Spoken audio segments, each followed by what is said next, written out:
Asia কাপের final Bharat এবং পাকিস্তান। দেখেন, এশিয়া কাপের হিস্ট্রিতে কখনো ভারত এবং পাকিস্তানের ফাইনাল হয় নাই। তবে আয়োজকরা ভারত এবং পাকিস্তানকে ফাইনালে উঠানোর জন্য, ব্যবসা করার জন্য অনেক অনেক চেষ্টা করছে, কিন্তু 2025 সালে এসে আয়োজক এসিসি সফল হয়েছে। ভারত পাকিস্তান প্রথমবারের মতো ফাইনালে।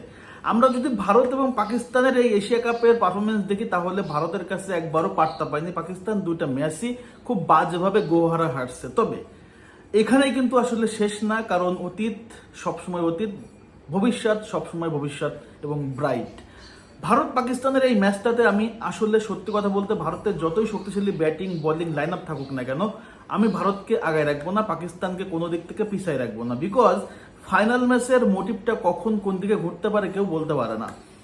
ভারত এবং পাকিস্তানের যদি হিস্ট্রি আপনি দেখেন, যে ফাইনাল হিস্ট্রি, তাহলে ফাইনালে ভারত পাকিস্তানের কাছে খুব একটা পাত্তা পায় নাই।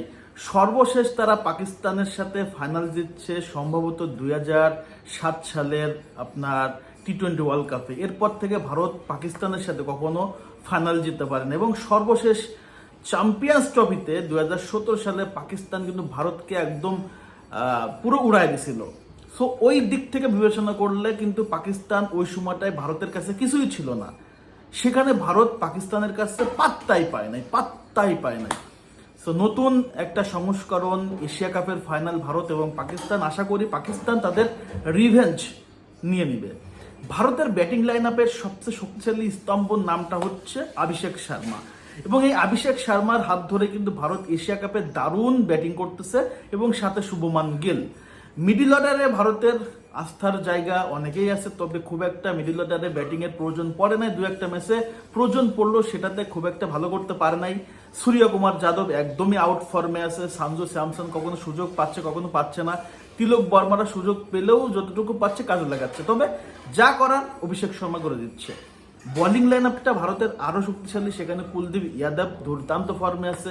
পাকিস্তানের সাথে বরাবর সে ভালো করে, এবং তাদের ফুল আসলে পেস বলার বুমরাও কিন্তু দারুণ বল করে, এবং তাদের সাথে ব্যাটিং বোলিং ফিল্ডিং ভারতের অনবদ্য।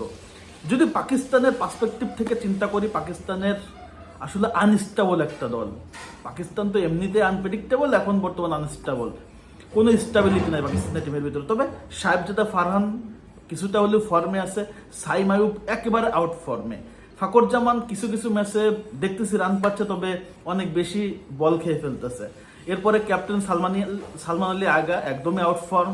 মিডিল অর্ডারে খুব একটা পাকিস্তান সাপোর্ট পাচ্ছে না, আর যে ম্যাচে পাচ্ছে খুব একটা এফোর্ট দিতে পারতেছে না।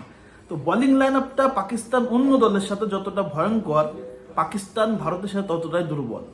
দুটা ম্যাচ খেলছে, দুটা ম্যাচে পাকিস্তানের বোলাররা শাহিন শাহ আফ্রিদি, তারপর হচ্ছে হারিস রাউফরা কিছুই করতে পারে নাই। যেখানে শাহিন শাহ আফ্রিদি প্রতিপক্ষ অন্য দলের সাথে প্রথম ওভারে উইকেট পাচ্ছে, সেখানে ভারতের সাথে বেলই পারছে না।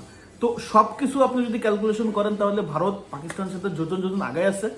তবে ওই যে বললাম, ফাইনাল স্টেজে পাকিস্তানের সাথে ভারত সবসময় একটু দুর্বল থাকে, এবং এই নার্ভ, এই গার্ডস যদি পাকিস্তান দেখাইতে পারে, তাহলে একটা ফ্যান্টাস্টিক ফাইনাল এশিয়া কাপে দেখতে পারতেছি। এবং দুটা ম্যাচ পাকিস্তান হারছে, ফাইনাল ম্যাচে হয়তো একটা মধুর রিভেঞ্জ পাকিস্তান নিতে পারে। পাহেলগ্রাম কেলেঙ্কারি নিয়ে পাকিস্তানের সাথে ভারত হ্যান্ডশেক করে না, অনেক অনেক ঝামেলা হয়েছে। তবে সবকিছু জবাব পাকিস্তানকে মাথায় দিতে হবে। যদি ফাইনাল জিততে পারে, অতীতে দুটা ম্যাচ হারছে এটা বলা যাবে, কারণ পাকিস্তান ফাইনাল জিতলে এশিয়ার সেরা দল ফাইনাল পাকিস্তান হয়ে যাবে। সো একটা বিগ ম্যাচ, ভারত পাকিস্তানের যে ক্লাস সেটা আমরা দেখতে চাই, এবং আমি চাই ভালো একটা ম্যাচ হোক। যদিও ভারত জিতবে, তারপরও পাকিস্তানকে নিয়ে আশা করতেই পারি। খেলা শুরু হবে বাংলাদেশ সময় রাত 8টা 15 এশিয়া কাপের ফাইনাল, পৃথিবীর সবচেয়ে বড় ক্রিকেট ম্যাচ।